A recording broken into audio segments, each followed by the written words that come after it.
Welcome back to the VR Aperture, your source for the most detailed news in virtual reality and reviews from an engineer's perspective.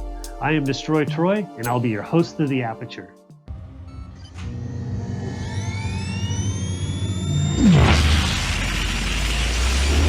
This week we'll be talking about the upcoming VR game release, Half-Life Alyx, and specifically the AMA held by the game developers on Reddit.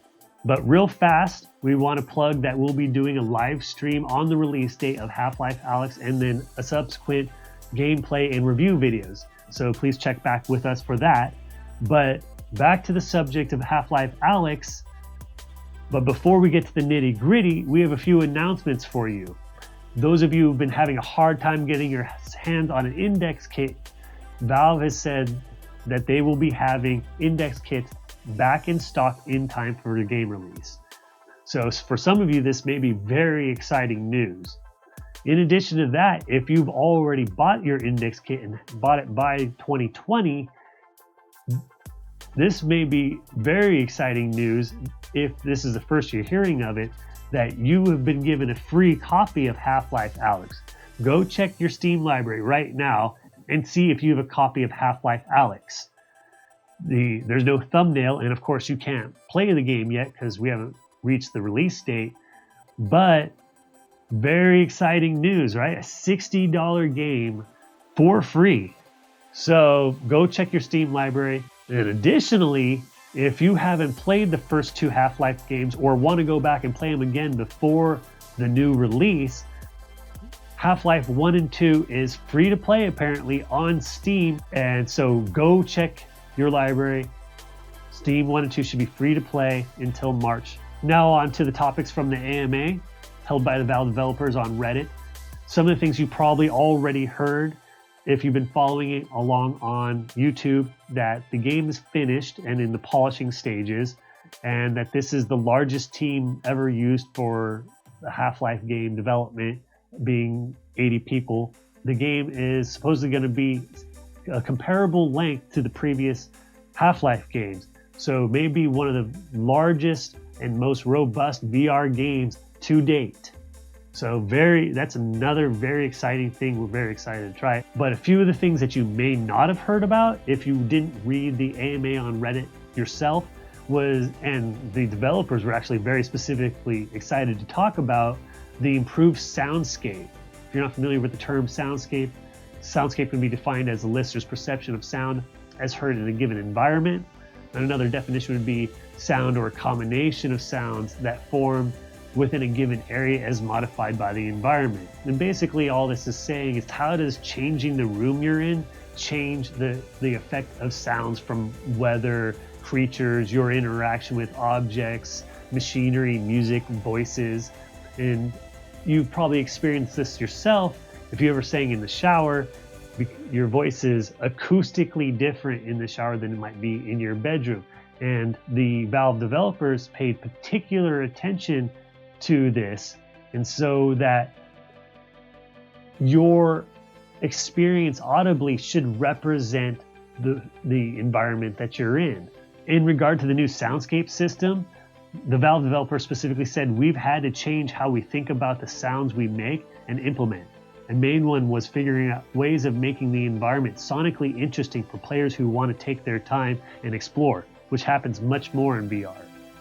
So not only should we have a very visually immersive experience, but an audibly immersive experience as well. And the more senses you get wrapped up in virtual reality, the better. In addition to the new soundscape, Valve developers implemented a new music system, numerous Steam audio improvements, which is very convenient for Valve, being that they are also the developers of the VR platform. That'd be like EA Games being able to tweak Windows 10 specifically to suit their game. So very convenient for Valve, and probably a benefit to us. And then new tools for mixing sound and numerous improvements for low-end audio equipment. So if you haven't blown your money on a $300 7.1 SteelSeries headset, you will still have a very good experience. Moving on to some other topics that they covered, the arms to the avatar will not be animated.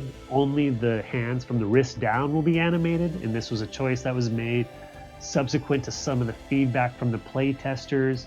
If you had played other games where the avatar's arms are animated, because the elbows aren't tracked, you can get a lot of flopping around and crazy motions that are totally separated from your own body motion and can be distracting. So only the hands from the wrist down will be animated, but the arms will only be lacking in appearance only, if that makes sense. They'll be programmed in so you won't be able to, like, for example, close your hand completely in a drawer, because the drawer, your arms will get in the way of the drawer. And while we're on the topic of hands and arms, Valve has decided to make all weapons in game single-handed, so no dual wielding or dual-handed weapons. And when asked about this, the developer said, because we keep that offhand pretty busy, whether it be operating a flashlight, interacting with other objects, navigating your environment, or whatnot, they wanted to keep that hand free. So only single-handed weapons. The most technical news we probably have for you is that Half-Life Alyx will be implementing the new Source 2 game engine. And for those of you who aren't familiar with the term game engine, it's basically the underlying operating system which the game is built on top of. And game engines have a life cycle which many games may be built off of that.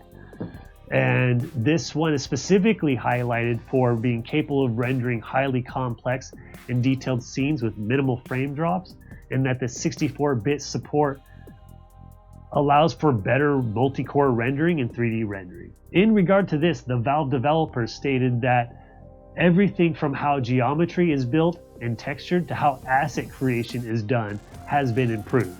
So Valve may have created the new standard for VR games going forward.